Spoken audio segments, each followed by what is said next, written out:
কবিতাৰ শিৰোনাম দিবা স্বপ্ন। ৰচনা মিতালী গোস্বামী।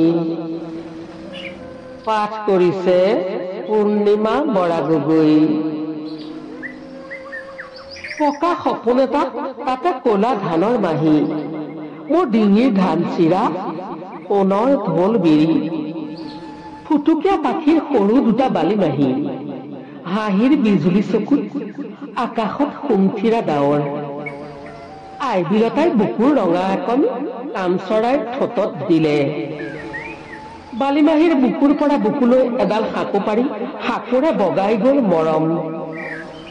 দেৱাহুত প্ৰেম, প্ৰেমৰ বন্যাত তলবল সেতু, পকা সপোনৰ ডিঙিৰ দোলা দিলে সঘনে। চম্পাৱতীৰ ঘাটত নাচাপিল অচিন সাউদৰ ডিঙা। এতিয়া সৰু চৰাই দুটাই পাখিৰ তলত পাখি লুকাই ইটোৱে সিটোক ঢাকে।